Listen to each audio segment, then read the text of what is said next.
रहे थे तो कल हम इस स्लाइड पे थे, इससे पहले हमने पढ़ ली थी। तो प्रेजेंटेशन विजिबल हो रहा है, आपको दिखाई दे रहा है? Yes. Yes sir. Yes sir. तो अभी हमने कहा, देखो जैसे आपका पर्टिकुलरली इसके अंदर प्रॉब्लम क्या हो रही है। तो ये जैसे हमने कहा था कि ये साइनोवियल जॉइंट है, जो मैं आपका ऊपर की साइड में रेड कलर से बना रहा हूं। तो ये पहली आपकी बोन हो गई रेड कलर में जो ऊपर बनी है,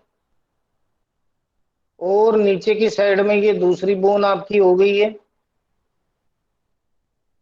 ठीक है बेटा।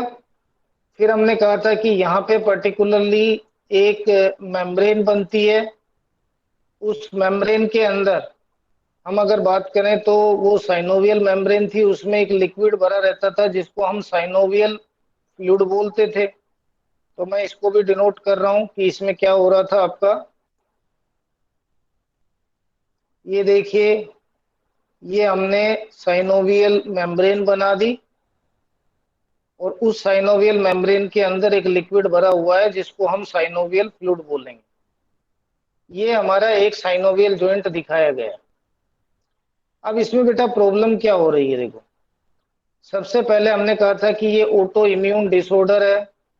तो कल हमने कहा था कि इटसेल्फ हमारा इम्यून सिस्टम ही इसमें एंटीबॉडी बनाएगा। तो हमारे इम्यून सिस्टम के अंदर आईजीजी ये वाली या आईजीएम, ये दो तरह की एंटीबॉडीज हमारा इम्यून सिस्टम प्रोड्यूस करेगा। और ये एंटीबॉडी जो है, क्योंकि ब्लड के साथ में आपकी ब्लड में बन रही है एंटीबॉडीज, और डब्ल्यूबीसी जो है वो फैगोसाइटोसिस शो करते हैं। तो सबसे पहले डब्ल्यूबीसी के जो फैगोसाइटोसिस शो करते हैं वो टी सेल और बी सेल होती हैं। तो सबसे पहले यहाँ पे क्या होएगा, ये डब्ल्यूबीसी लिम्फोसाइटिक एक्शन शो करने के लिए जहाँ पे ये मेम्ब्रेन है, उस मेम्ब्रेन के अंदर मूव करके अंदर की साइड में जाएंगे। तो ये कब होएगा ये प्रोसेस? कल हमने कहा था कि इसके लिए जो ये आपका इम्यून सिस्टम एक्टिवेट होता है या ये डिजीज आपकी एक्टिवेट होती है, उसमें कई फैक्टर्स आपके रिस्पॉन्सिबल थे।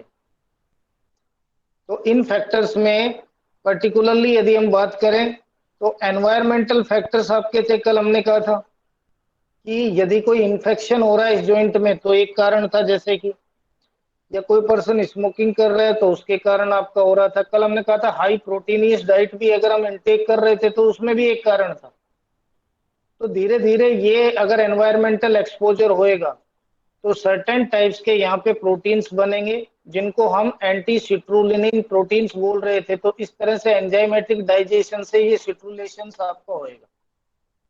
जितना ज्यादा ये मॉडिफिकेशंस या एंजाइमेटिक डिग्रेडेशन होकर के सिट्रुलिन प्रोटीन्स बनेंगे, वो प्रोटीन यहाँ पे जाकर के एक्सपोज होकर के इस जॉइंट को अफेक्ट करेंगे। तो एक कारण तो ये हो गया, और वो टी सेल और बी सेल को एक्टिवेट करेंगे। दूसरा कारण कल हमने पढ़ा था कि इटसेल्फ जेनेटिक मॉडिफिकेशंस है ना, जेनेटिक प्रीडिस्पोजिशन, ये एक इंपॉर्टेंट कारण था। तो हमने कल कहा था कि HLA-DR4 एंड HLA-DR1 अगर इस तरह का जीन आपका एक्टिवेट हो गया है यहाँ पे, तो वो हमारे को पेरेंट्स से मिलेगा। तो ये जीन का एक्टिवेशन होने से एक तरह से हमारे बॉडी के अंदर इस तरह के लिम्फोसाइट का एक्टिवेशन या इस तरह की एंटीबॉडी का प्रोडक्शन होएगा। तो दोनों ही एक तरह से क्या कर रहे हैं, यहाँ पे टी सेल और बी सेल को एक्टिवेट कर रहे हैं, इनके रिस्पॉन्स को एक्टिवेट करते हैं। तो टी सेल और बी सेल डब्ल्यूबीसी के एक तरह से आपके कंपोनेंट हैं, उसके टाइप्स हैं।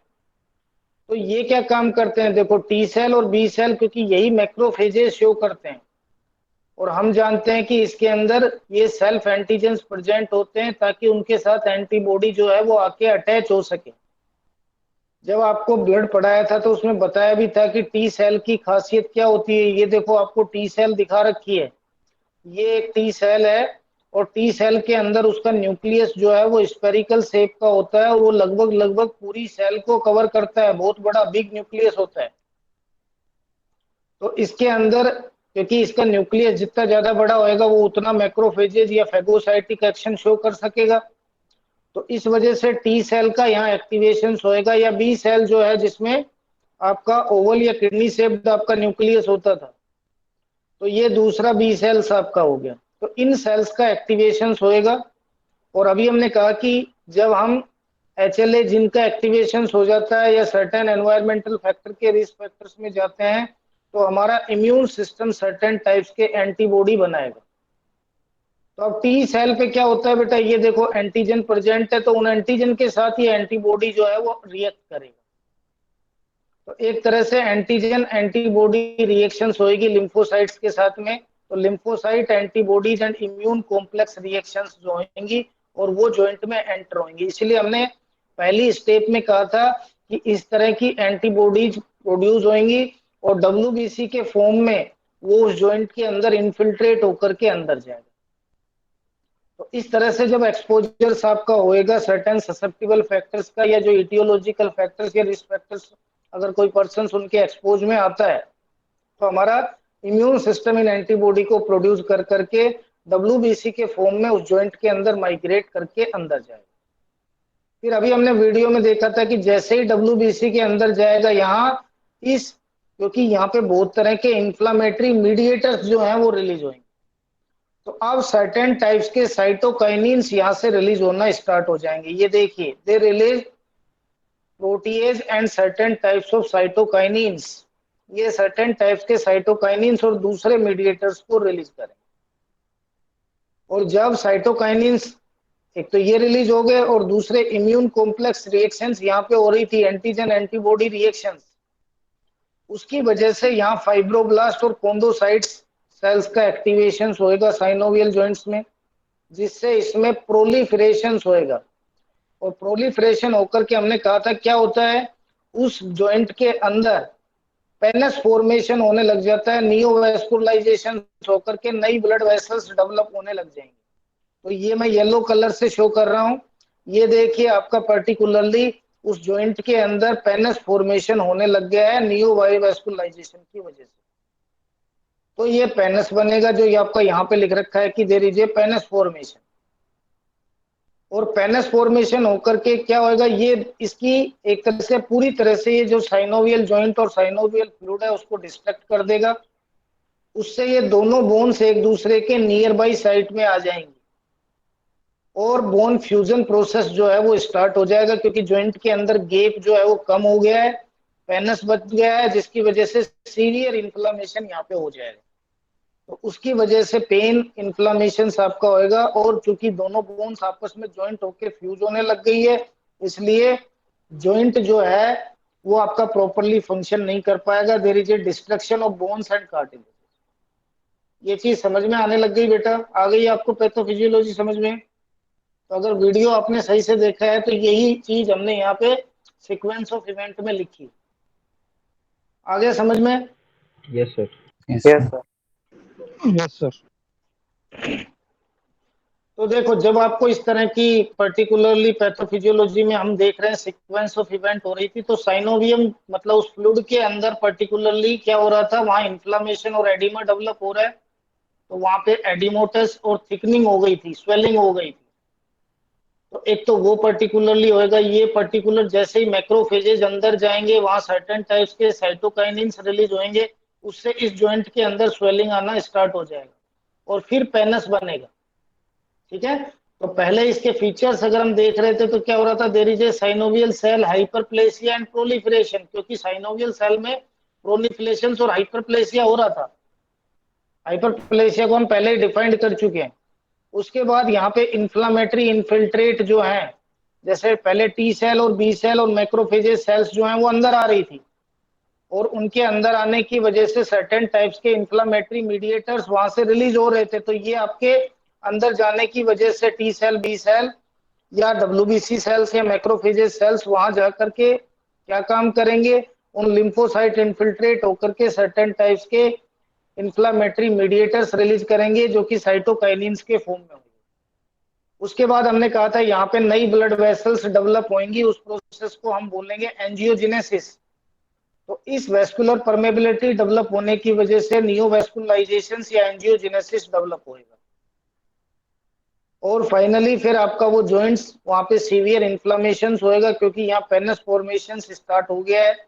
है ना। तो इस तरह से पेनस बनेगा, जिससे जॉइंट के अंदर आपकी स्पेस कम होती चली जाएगी और फिर ये बोन्स आपस में फ्यूजन होना उनका स्टार्ट हो जाएगा।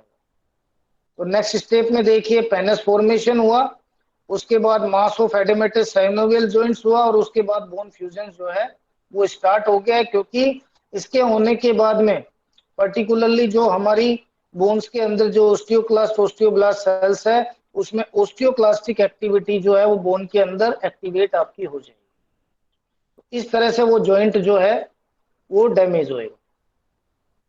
अब इसके सिम्टम्स वाइज अगर हम देखें तो यही पैथोफिजियोलॉजी हमने दिखाई है जो इसमें दिख रखी है। देखो, सबसे पहले हमारा इम्यून सिस्टम सर्टेन टाइप्स के एंटीबॉडीज बनाएगा और अभी हमने कहा कि टी सेल के ऊपर सर्टेन टाइप्स के एंटीजन्स होते हैं, तो वो एंटीजन स्टिमुलेट करते हैं कि उनके साथ वो आकर के एंटीबॉडी जो है ना, वो आकर के अटैच हो। तो सबसे पहले CD4 and T lymphocyte activate हुए, एक्टिवेट होकर के वो मैक्रोफेजेस के फॉर्म के अंदर जॉइंट के अंदर गए। अंदर जाने के बाद उन्होंने सर्टेन टाइप्स के साइटोकाइनिन्स रिलीज हुए। ये साइटोकाइनिन्स इंटरल्यूकिन्स और ट्यूमर नेक्रोसिस फैक्टर के रूप में आपके हो सकते थे। फिर हमने कहा नियोवैस्कुलाइजेशन आपका हुआ, वहां आपके क्या बने थे। इसके बाद में हमने कहा था कि पर्टिकुलरली नियोवैस्कुलाइजेशन होने के बाद में वहां ओस्टियोक्लास्ट सेल्स जो हैं वो स्टिमुलेट हो गई है और पेनस फॉर्मेशन आपका स्टिमुलेट होएगा, क्योंकि ये सर्टेन मीडिएटर्स जब रिलीज होंगे तो उसकी वजह से साइनोवियल सेल में प्रोलिफरेशन होएगा और पेनस फॉर्मेशन आपका हो जाएगा। उसके बाद दूसरे पेन को स्टिमुलेट करने वाले मीडिएटर्स और बनने लग जाएंगे, जिसमें प्रोस्टाग्लैंडिन्स वगैरह भी हैं और सर्टेन टाइप्स के जो मैट्रिक्स मेटलोप्रोटीनेज हैं वो क्या काम करेंगे, वो एक्टिवेट होकर के उसकी जो कार्टिलेज है उसको डिस्ट्रक्ट करना स्टार्ट कर देंगे। तो इस तरह से पर्टिकुलरली उस जॉइंट के अंदर डिस्ट्रक्शन हो जाएगा जो यहाँ पे दिखाया गया। अब वो कारण कोई भी हो सकता है। देखो, ये रिस्क फैक्टर दे रखे हैं, या तो एनवायरमेंट से आ रहे थे या हेरिडिटी, है ना। HLA-DR1 एंड DR4 ये दो जीन आपको बताए थे। इस तरह के जेनेटिक प्रीडिस्पोजिशन में HLA-DR1, ये कल आपको बता दिया था कि इस तरह के जेनेटिक मॉडिफिकेशंस के अंदर HLA-DR1 या HLA-DR4 ये दो जीन्स हमारे को पेरेंट्स से मिलते हैं। वो जब एक्सपोज होते हैं तो उसकी वजह से हमारा सबसे पहले CD4 सेल्स और टी सेल का एक्टिवेशन हो रहा है। और एनवायरमेंटल में अभी आपको बताया था कि स्मोकिंग या दूसरे रिस्क फैक्टर्स या सर्टेन टाइप्स के प्रोटीन्स जो हैं वो इसको एक्टिवेट करेंगे। फिर हमने कहा था कि itself B cell T cell activate होकर के वहां पे अंदर जाकर के रिक्रूट होंगे, उस जॉइंट के अंदर जाएंगे, वहां पे इन्फ्लामेशन डेवलप करेंगे और उसके बाद ओस्टियोक्लास्ट ओस्टियोब्लास्ट और कॉन्ड्रोसाइट सेल्स के अंदर मैक्रोफेजेज एक्टिवेशन स्टार्ट हो जाएगा। और एंटीजन एंटीबॉडी कॉम्प्लेक्स तो इम्यून कॉम्प्लेक्स तो बन ही रहा था, क्योंकि हमने कहा था कि इटसेल्फ इस तरह की एंटीबॉडीज आपकी बनती हैं जिससे उस बोन के अंदर और कार्टिलेज के अंदर डिस्ट्रक्शन प्रोसेस स्टार्ट हो जाए। तो ये आपको दिखाया है जो वीडियो में भी आपको समझ में आ गया था। देखो, पर्टिकुलरली धीरे धीरे यहाँ पेनस बन गया है ये इन्फ्लामेशन की वजह से, और उसके अंदर फिर जॉइंट के अंदर स्पेस कम होने लगेगा धीरे धीरे। फिर वो बोन्स आपस में एक दूसरे को पास आएंगी और जब वो टच होंगी या स्ट्राइक करेंगी तो उसमें पेन और इन्फ्लामेशन और ज्यादा होगा। तो ये आपका दिखा रखा है कि किस तरह से यहाँ पे रूमेटॉइड अर्थराइटिस में साइनोवियल जॉइंट के अंदर इन्फ्लामेशन हो गया है उस मेम्ब्रेन के अंदर। ये चीज समझ में आ गई बेटा? Yes sir. Yes sir. तो फाइनल अब हम उसकी एक पैथोफिजियोलॉजी और देख रहे हैं। देखो, सबसे पहले अभी हमने कहा कि टी सेल बी सेल के ऊपर एंटीजन प्रेजेंट होते हैं। तो सबसे पहले primary exposure of antigen, antigen कहाँ से आएंगे, ये रिस्क फैक्टर्स से आएंगे। तो उन रिस्क फैक्टर्स के कांटेक्ट में जब हम जाएंगे तो ये सर्टेन एंटीजन्स आपकी बॉडी में एक्सपोज होंगे और जैसे ही एंटीजन्स आते हैं, अभी हमने कहा था कि हमारी टी सेल जो मैक्रोफेजेज या फेगोसाइटिक शो करती हैं, उनके अंदर टी सेल के अंदर जो मैक्रोफेजेज और फेगोसाइटिस शो करते हैं उसमें हमने कहा था कि यहाँ एंटीजन प्रेजेंटिंग सेल्स आपकी होती हैं।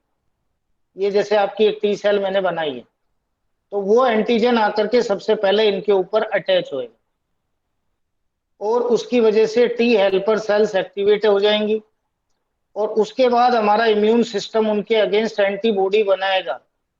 तो ये एंटीबॉडी जो है वो पर्टिकुलरली IgE अभी आपको बताया, या IgM टाइप की आपकी एंटीबॉडी हो सकती है। तो ये टी हेल्पर सेल्स जो होती हैं, ये एक तो साइटोटॉक्सिक टी सेल्स और बी सेल्स को एक्टिवेट करेंगे, और एक्टिवेट कर करके अभी हमने कहा था कि इटसेल्फ इसमें इनका मूवमेंट होएगा जॉइंट के अंदर। तो एक तो बी सेल्स जो हैं वो प्लाज्मोसाइट्स आपका एक्टिवेट कर करके एंटीबॉडी का प्रोडक्शन शुरू कर देंगी, और दूसरे ये एंटीबॉडी जो हैं वो जाकर के उन एंटीजन के साथ जब रिएक्ट करेंगे तो एंटीजन एंटीबॉडी कॉम्प्लेक्स बनेगा। ठीक है, तो अब इससे आगे देखो ये एंटीबॉडी का प्रोडक्शन कैसे हो गया, ये तो हमने देख लिया कि किस तरह से इस एंटीजन के एक्सपोजर से टी सेल और बी सेल किस तरह से एंटीबॉडी बना रही है। अब जैसे ही एंटीबॉडी बनी तो ये CD4 और टी सेल्स के ऊपर वो एंटीजन एंटीबॉडी रिएक्ट किया, फिर उसकी वजह से जो दूसरे इन्फ्लामेटरी मीडिएटर्स हैं वो रिलीज होना स्टार्ट हो गए हैं। तो एक तो देखिए ये साइटोकाइनिन्स रिलीज हो रहे हैं। साइटोकाइनिन्स कई फॉर्म में आपके हो सकते हैं। तो जैसे ही एंटीजन एंटीबॉडी आपका बना, हमने कहा कि वो मैक्रोफेजेज जॉइंट के अंदर चली गई थी, और उसकी वजह से WBC जब अंदर गई तो उसने बहुत तरह के इन्फ्लामेटरी मीडिएटर्स जो कि साइटोकाइनिन्स के फॉर्म में हो रहे थे वो रिलीज हुए। अब ये साइटोकाइनिन्स क्या क्या हो सकते हैं, interleukin 6, interleukin 8, granulocyte, macrophages and colony forming sales, ये वहां पे रिलीज होंगे। तो इसकी वजह से ये देखो इंटरल्यूकिन 6, 12, 15, 18 ट्यूमर नेक्रोसिस फैक्टर ये रिलीज हुए उस जॉइंट में। ट्यूमर नेक्रोसिस फैक्टर का एक्टिवेशन हुआ, इंटरल्यूकिन्स का एक्टिवेशन हुआ, और ये आपके क्या काम करेंगे, ये वहां सीवियर इन्फ्लामेशन आपके शो करेंगे। तो एक तो वहां पे इन्फ्लामेशन इन्फ्लामेटरी मीडिएटर्स की वजह से हुआ, दूसरा फिर हमने कहा कि ये पेनस बनाएंगे न्यू वेस्कुलाइजेशन करके, और पेनस बना करके फिर धीरे धीरे जो बोन और कार्टिलेज है उसको डिस्ट्रक्ट करेंगे। तो बोन और कार्टिलेज डिस्ट्रक्शन प्रोसेस यहाँ पे स्टार्ट हो जाएगा। तो ये आपका जो आपका सीक्वेंस ऑफ इवेंट है या इसकी पैथोफिजियोलॉजी में है, उसमें इस तरह से ये प्रोसेस आपका चलेगा। तो यही चीज इसमें लिख रखी है जो आपको समझा रहे हैं कि रूमेटॉइड अर्थराइटिस एक पर्टिकुलरली क्या है, यहाँ पे infiltration of variety of inflammatory sales जो है वो जॉइंट के अंदर आपकी एक्टिवेट हो जाती हैं, कि बहुत तरह की इन्फ्लामेटरी मीडिएटर्स वहां रिलीज हो गए हैं साइनोवियल मेम्ब्रेन के अंदर। उस साइनोवियल मेम्ब्रेन के अंदर अब फाइब्रोब्लास्ट का फॉर्मेशन हुआ। फिर हमने कहा कि जैसे ही देखो ये प्रोसेस कहाँ से स्टार्ट हो रहा है, कि जब भी बॉडी किसी एक्सपोजर में एंटीजन के कॉन्टेक्ट में आएगी तो हमारा T cell antigen presenting cells हैं, है ना, क्योंकि उनपे एंटीजन जाके अटैच हो सकता है। तो ये टी एंटीजन जो है वो माइग्रेट होकर के टी सेल पे जाके अटैच होएगा, और क्योंकि लिम्फ नोड जो है वो टी सेल और बी सेल बनाते हैं, वो इनको एक्टिवेट कर करके ये एंटीजन पहले उनसे जाके अटैच होएगा। फिर उसके बाद में इनमें प्रोलिफरेशन और मैक्रोफेजेज आपकी होंगी, और वो क्या काम करेंगी, एंटीबॉडी का प्रोडक्शन करेंगी। तो इन एंटीजन्स के अगेंस्ट अब हमारी बॉडी एंटीबॉडी का प्रोडक्शन करेंगी, जिससे एंटीजन एंटीबॉडी कॉम्प्लेक्स का फॉर्मेशन आपका होएगा। और फिर ये एंटीजन एंटीबॉडी मैक्रोफेजेज के फॉर्म में, WBC के फॉर्म में साइनोवियल फ्लूइड के अंदर जाएंगी, और उसके बाद सर्टेन टाइप्स के साइटोकाइनिन्स वहां रिलीज होंगे। ये साइटोकाइनिन्स क्या क्या हो सकते हैं, tumour necrosis factor alpha, interleukin 1, 6, और भी कई तरह के इंटरल्यूकिन हो सकते हैं। इस तरह के मीडिएटर्स वहां रिलीज करेंगे, और जैसे ही ये साइटोकाइनिन्स वहां पे रिलीज होंगे, वहां सेल प्रोलिफरेशन प्रोसेस स्टार्ट हो जाएगा, और जो हमारे बोन के अंदर ऑस्टियोब्लास्टिक एक्टिविटी है वो स्टार्ट हो जाएगी, जिससे बोन इरोजन प्रोसेस आपका एक्टिवेट होगा। फिर हमने कहा था नियोवेस्कुलाइजेशन होएगा और पेनस बनेगा, और उसकी वजह से जॉइंट के अंदर यहाँ नियोवेस्कुलाइजेशन हुआ, वहां पेनस बना, और पेनस फॉर्मेशन की वजह से वहां सीवियर इन्फ्लामेशन और पेन और होएगा, क्योंकि दूसरे इन्फ्लामेटरी मीडिएटर्स आपके और रिलीज हो जाएंगे। तो ये चीज समझ में आ गई बेटा? Yes sir. तो यही चीज आपको दिखा रखी है जो हमने वीडियो में भी डिस्कस की थी। अब देखो बेटा, इसके पर्टिकुलरली कुछ सिम्टम्स हैं। तो ये क्लिनिकल मैनिफेस्टेशंस, मतलब रूमेटॉइड अर्थराइटिस के सिम्टम्स क्या आएंगे। तो किसी को अगर चेक करना है तो हम घर पे ही पता कर सकते हैं। यदि आपको जॉइंट के अंदर पेन हो रहा हो, साइनोवियल जॉइंट पर्टिकुलर, वहां पे स्वेलिंग आ रही हो, तो पर्टिकुलरली जो स्मॉलर जॉइंट्स हैं वहां पे मॉर्निंग स्टिफनेस और स्वेलिंग होगी। तो पहले हमारे जो स्मॉलर जॉइंट्स हैं वो अफेक्ट होंगे और उसके बाद लार्जर जॉइंट्स हैं वो अफेक्ट होंगे। तो स्टार्टिंग में ये फिंगर वगैरह में डेवलप हो रही थी, उसके बाद हमने कहा कि ये रिस्ट, नी, टो, इसके अंदर आपका डेवलप होगी। तो यदि इस तरह की मॉर्निंग स्टिफनेस, सुबह उठने के बाद अगर इस तरह का मूवमेंट नहीं हो रहा है जॉइंट में, वहां पेन और इन्फ्लामेशन हो रहा है, वो अगर 30 मिनट से ज्यादा हो रहा है, तो कल ही हमने कहा था वो आपका क्या है, रूमेटॉइड अर्थराइटिस। और अगर वो 1 ओवर से कम हो रहा है तो कल हमने कहा था वो ऑस्टियोआर्थराइटिस। तो इसकी वजह से ये सिमेट्रिकल था। हमने कल ही कहा था कि एक जॉइंट लेफ्ट का अगर अफेक्टेड हो रहा है तो दूसरे राइट साइड का भी वही जॉइंट अफेक्टेड होगा, और धीरे धीरे चल करके उस जॉइंट के अंदर जब पेनस फॉर्मेशन होएगा तो उसकी वजह से ओस्टियोपोरोसिस प्रोसेस आपका डेवलप हो जाएगा, जिससे जॉइंट के अंदर डिफॉर्मिटीज आने लगेगी और वो जॉइंट काम नहीं करेगा। ये तो जॉइंट में प्रॉब्लम हो गई। इसके अलावा कुछ और सिम्टम्स और आएंगे, जैसे माइएल्जिया, उस जॉइंट से रिलेटेड या कनेक्टेड जो मसल्स है उसमें पेन होएगा, उस पेशेंट को फैटिगनेस रहेगी, थकान रहेगी, इवन लो ग्रेड फीवर भी आ सकता है पेशेंट को, और वेट लॉस, डिप्रेशन और एनीमिया भी इसके अंदर हो सकते हैं। इसमें ये ध्यान रखना है कि इसका मेन सिम्टम जब आगे डिजीज डेवलप होती है तो इसमें नोड्यूल्स बनने लग जाते हैं उस जॉइंट में, जिनको रूमेटॉइड नोड्यूल्स बोलते हैं। इसके अलावा दूसरी डिजीज हमने कहा था धीरे धीरे जाके ये आईज को, हार्ट को, न्यूरॉन्स को, इन ऑर्गन्स को और अफेक्ट करेगा, जिससे पेरिकार्डाइटिस, न्यूरोपैथी, वेस्कुलाइटिस, इस तरह के सिम्टम्स या डिजीज और उस पेशेंट में डेवलप होने लगे। तो ये तो हो गया कि सिम्टम के बेसिस पे हम कैसे पहचाने। अब है इसका डायग्नोसिस कैसे करें, मतलब अगर आपको ये डिजीज हो गई है तो डॉक्टर सबसे पहले कुछ टेस्ट लिखेगा, उन टेस्ट में आपको पता लग जाएगा। तो एक तो ब्लड टेस्ट कराना है। तो ब्लड टेस्ट में क्या देखा है, कल हमने कहा था कि इसमें ये ऑटो इम्यून डिसऑर्डर है। हमने कहा था कि इसके अंदर सर्टेन टाइप्स के एंटीबॉडीज बनते हैं। तो देखो इसके अंदर सर्टेन टाइप्स के एंटीबॉडीज डिटेक्टेड होंगे। अगर किसी पर्सन के ब्लड में आईजीएम एंटीबॉडीज है ना, ये प्रेजेंट है, या आईजीजी एंटीबॉडीज प्रेजेंट है, तो उसके अंदर ये जो एंटीबॉडीज के लिए चेक होता है उसको हम, उस टेस्ट को बोलते हैं आरएच फैक्टर। तो आरएच फैक्टर या आरए फैक्टर, तो ये देखो RA factor, rheumatoid arthritis factor, अगर ये फैक्टर पॉजिटिव आ रहे हैं या इनकी क्वांटिटी ज्यादा आ रही है तो वो क्लियर कट इंडिकेट कर रहा है कि उस पेशेंट को अर्थराइटिस है, रूमेटॉइड अर्थराइटिस। इसके अलावा जो दूसरे ब्लड टेस्ट है उसमें एबनॉर्मलिटीज आएगी, सी रिएक्टिव प्रोटीन्स ज्यादा बनेंगे तो उसके ब्लड के अंदर सीआरपी का लेवल ज्यादा रहेगा।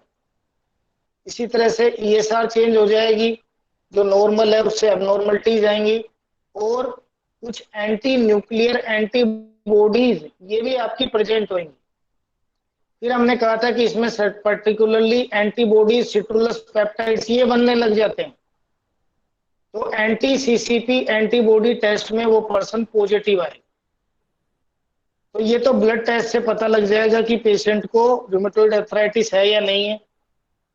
स्टार्टिंग स्टेज में वो साइनोवियल जॉइंट का एक्सरे कराएगा, तो एक्सरे में भी आपको इस तरह की प्रॉब्लम दिखाई देगी। और बाकी तो हमने सिम्टम के बेसिस पे बताया ही है कि यदि मॉर्निंग स्टिफनेस कम से कम 6 सप्ताह से लगातार रह रही है तो इसका मतलब उस पेशेंट को रूमेटॉइड अर्थराइटिस है। 80% पेशेंट में आरए फैक्टर पॉजिटिव आता है इस डिजीज में। तो सबसे बढ़िया टेस्ट यही है।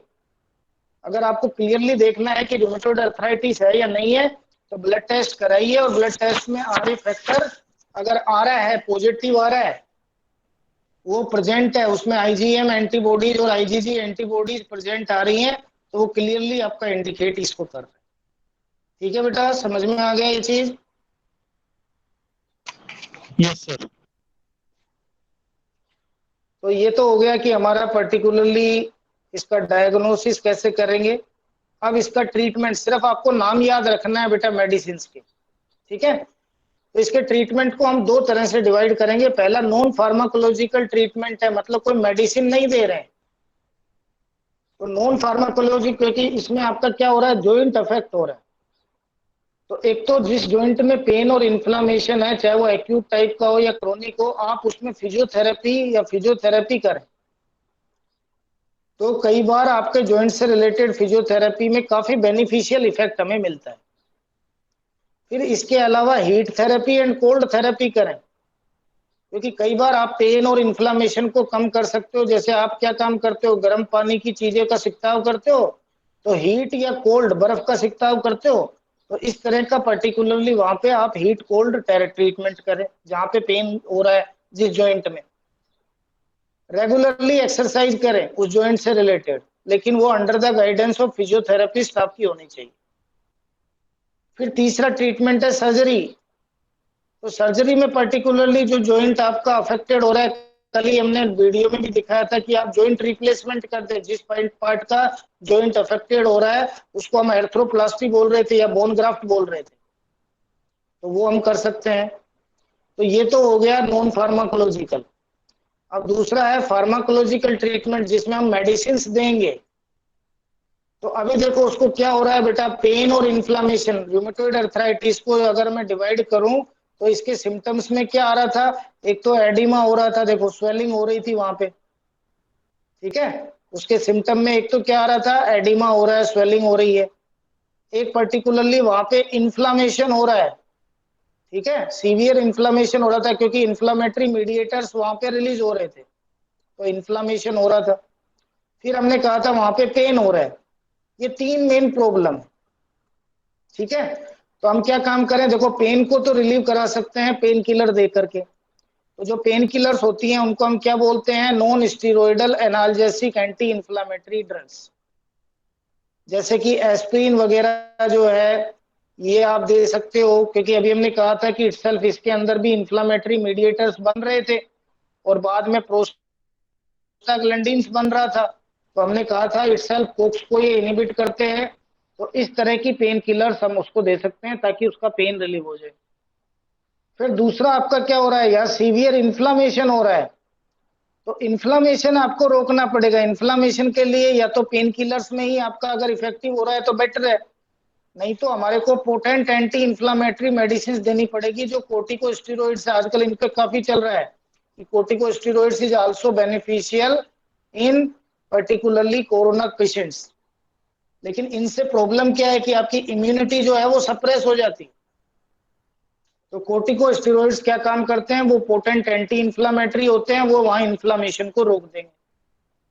फिर हमने कहा था इसमें एंटीबॉडी बनते हैं, तो कहीं ना कहीं यदि हम एंटीबॉडी रोक दें प्रोडक्शन, तो उसके लिए आपको disease modifying anti rheumatoid drugs, जिसको हम DMARD बोल रहे हैं, वो हम देंगे। और कुछ आपकी बायोलॉजिकल थेरेपीज भी हो सकती है, जिसमें उन एंटीबॉडी को किल करने के लिए या उनको इनिबिट करने के लिए हम इस तरह की बायोलॉजिकल थेरेपीज देंगे। तो NSAID में हम जानते ही हैं, हमने क्या कहा था, कोक्स एंजाइम को इनिबिट करेंगे। तो इसमें कई मेडिसिन हो सकती हैं, आप कोई दो नाम लिख दीजिए, जैसे एस्प्रिन, डाइक्लोफिनेक, आइबुप्रोफेन। ये तो आपकी नॉन सेलेक्टिव हो गई, कोक्स 1 कोक्स 2 दोनों को इनिबिट करें। अब कोक्स 1 कोक्स 2 क्या था, साइक्लोऑक्सीजनेज 1 और साइक्लोऑक्सीजनेज 2।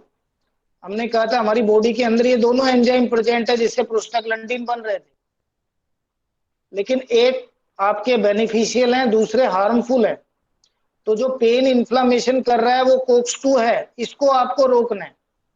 अगर इसको हमने रोक लिया तो इसकी वजह से जो बेनिफिशियल इफेक्ट आ रहे हैं प्रोस्टाग्लैंडिन के, वो नहीं आएंगे। हमने कहा था स्टोमक के अंदर म्यूकस की लेयर, किडनी के अंदर म्यूकस की लेयर, वो इन प्रोस्टाग्लैंडिन से बन रही थी। तो यदि हमने कोक्स 1 को भी बंद कर दिया, तो अभी हमने कहा था पहले कि किडनी फेलियर की रिस्क बढ़ेगी, या उस पेशेंट को क्या हो सकता है बेटा, अल्सर हो सकते हैं GIT के अंदर। तो लॉन्ग टर्म तक हम ये मेडिसिन नहीं दे सकते हैं। और हमने स्टार्ट में ही कहा था, जब अगर पेशेंट को रूमेटॉइड अर्थराइटिस होती है तो कोई एक दिन ट्रीटमेंट नहीं चलेगा, उसको पूरे जिंदगी भर ट्रीटमेंट लेना है बेटा।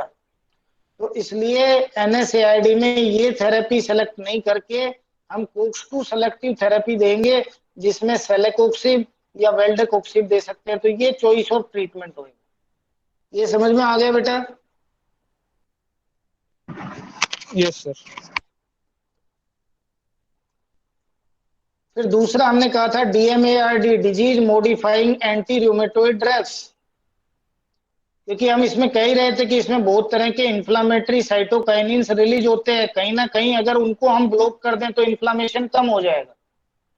तो ये इन्फ्लामेटरी साइटोकाइनिन्स कोई थे जैसे TNF अल्फा, इंटरल्यूकिन्स थे 1, 2, 6। तो ये जो ड्रग्स हैं ये क्या काम करेंगी, इनके प्रोडक्शन को, इन साइटोकाइनिन के प्रोडक्शन को रोक देंगी, जिसमें सल्फासेलाजीन हो सकती है, मीथोट्रेक्सेट हो सकती है, साइक्लोस्पोरिन हो सकती है एंड एजाथायोप्रिन हो सकती है। तो इनमें से कोई 2 ड्रग के नाम आप लिख सकते हैं। ठीक है, तो इस तरह से हम इसका ट्रीटमेंट करेंगे। ये लास्ट की 2 स्लाइड आप भले ही छोड़ दीजिएगा, स्किप कर दीजिएगा। इस तरह से